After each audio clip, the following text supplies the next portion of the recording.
Welcome back for another episode of the NHL playoff previews with the DNVR Avalanche crew. This one might be the banger in the Eastern Conference. I guess Tampa-Toronto's the banger everyone wants, but this one's going to be pretty good too, I think. New York Rangers versus New Jersey Devils. This will be the real series. You think so? Yeah. It's a couple of interesting things. Rangers made the conference finals last year. New Jersey's getting back into the playoffs, the first time with this core really getting to these playoffs. Got a little something to show. When it comes to New York, look, are they a good team? Yes. They didn't have to rely as much on Shesterkin this year. They also didn't get as much out of Shesterkin this year. Yeah, I mean, you get a good year, not an absolutely historic, insane, all-time great year. Welcome back to Earth, buddy. Let me just ask it to you this way. Do you guys think New York is for real? I think they're more for real New Jersey. Okay. Than New Jersey. I mean, I think they're better than they were last year. Okay. Kind of squeaked through the conference finals last year, though. So Yeah, I mean, a lot of things broke their way to go on that conference final run. They're very heavily buoyed by Igor as well. I don't know that they need as much luck to break their way this year. I think they're just a better team. Yep. And look, the top of their lineup still very strong. Panarin and Zibanejad, nothing to shake your head at. Adam Fox is still a great defenseman. Everything under the sun is not going into the net for a guy like Chris Kreider this year, though. His point total is what his goal total was last year. Things change. Just a different world. I mean, that was obviously an outlier, career year. Like, this is a freak of nature. It was 25 and 25 power play and even strength. Yeah. It's a different world on that front. Trocheck a good ad as 2C. You know, we don't have on there is Tarasenko and Patrick Kane. We're added at the deadline, yeah. Are also in that forward group. So you look at that. There's only one defenseman on that list, but boy, is it a pretty good one in Adam Fox. I guess that is my question. Is New York's defense going to be able to hold up a little bit better this year? I mean, I think having a guy like Shesterkin can mask. It's always an ace in the hole for sure. Yeah. I just don't know. And I'm not saying they have a bad defense. Keandre Miller is electric at times.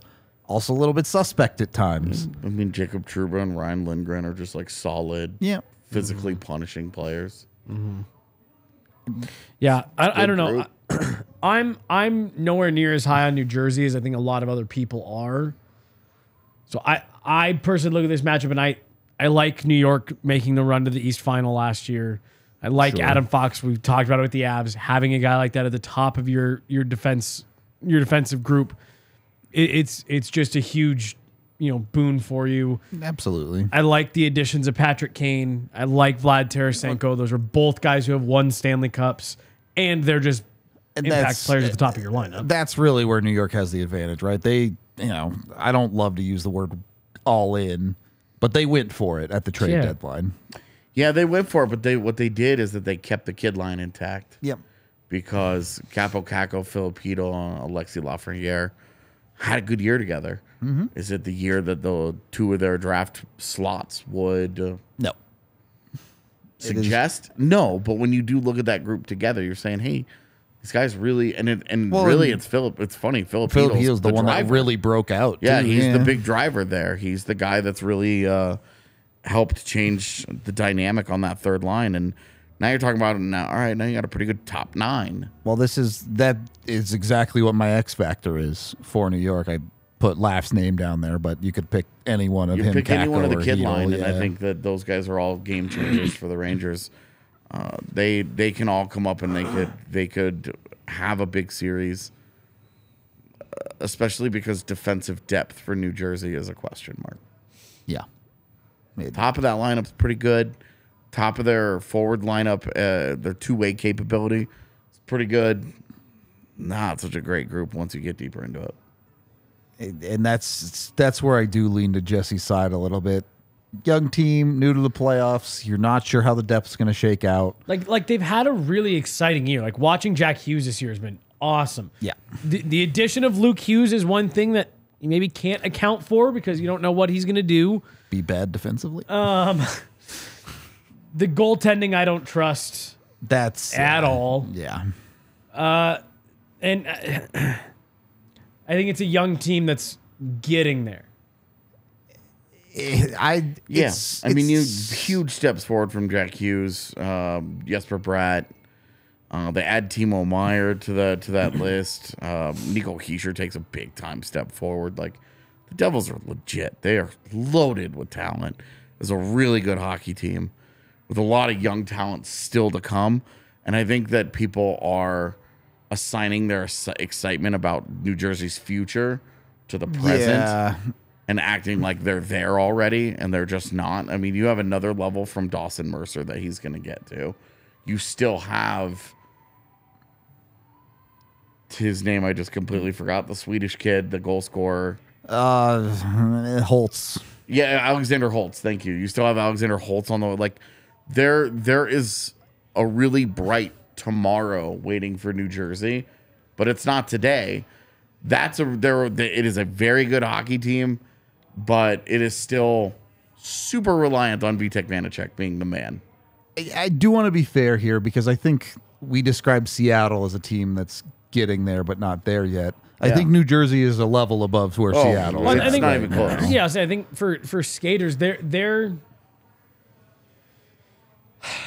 I almost kind of liken this team to where New York, the Rangers were last year, but without the goaltending, where I think they would need a lot of things to come together really nicely for them to go on a run here and really even get out of this round. Like last year, New York, they had their backs against the wall right as the Penguins goalies fall apart physically, right as Sidney Crosby has to exit the series because of injuries. Things kind of broke their way and they were able to put all those pieces together. If you told me something like that broke New Jersey's way, where they got all the right injury luck on the other side of it and all of those things, sure. But again, the one thing about New York's run last year, even with all of the luck, Igor Shesterkin had to stand on his head for them to get there. New Jersey just doesn't have that. The thing for me is I do think New York is a tough matchup for them. Had they caught Carolina and were getting the Islanders in this round instead of the Rangers, I think I'd pick New Jersey pretty easily over the Islanders. Yep, I would. But with this matchup, I do think it's tough. And AJ, you touched on it. My X factor is Damon Severson. They need more out of their defense, not named Dougie Hamilton. Pending UFA as well, so he's playing for a lot of money here. It's gonna matter to him as a right shot D that could produce offense and has a good transition game and a two-way acumen going into free agency in age 28. A good postseason is a launch pad too.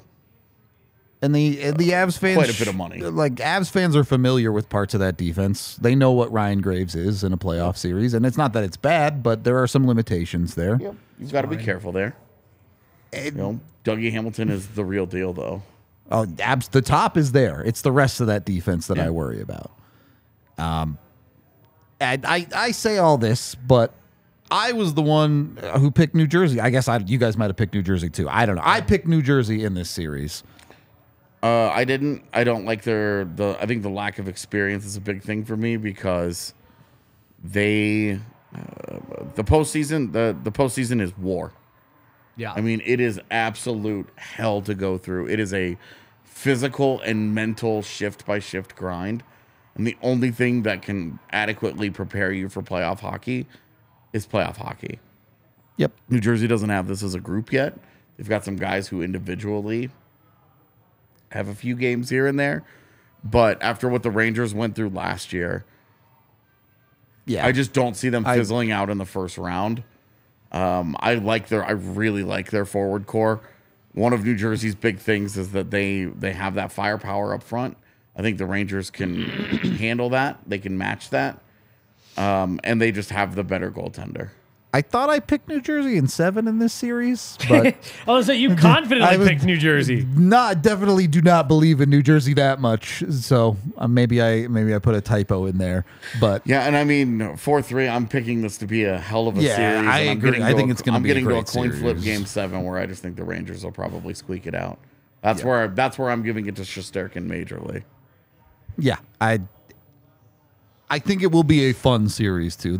I think this is two teams that could start throwing haymakers at each other, going back and forth. Yep, I think that's what we're gonna see, man. It might not be that interesting of a series because it could be trading blowouts, but I think that there's that possibility that this is one of a banger, one of the better first round series of the year. I think this is a kind of like what we talked about with Minnesota and Dallas. I think it's just going to be a nasty series too. Yeah. Like, I think these are going to be teams that by the end of it, regionally, they're gonna hate each other. right? I was going to say because there's already the New York, New Jersey thing, and I think by the end of this, you're going to have two teams that really don't like each other on the ice. All right. There you have it. Maybe one of the best series in the first round of the East. We appreciate all y'all. Check out the rest of the videos in this playlist. We covered all of the first round series. Hope y'all enjoyed, and we will catch you in the next one.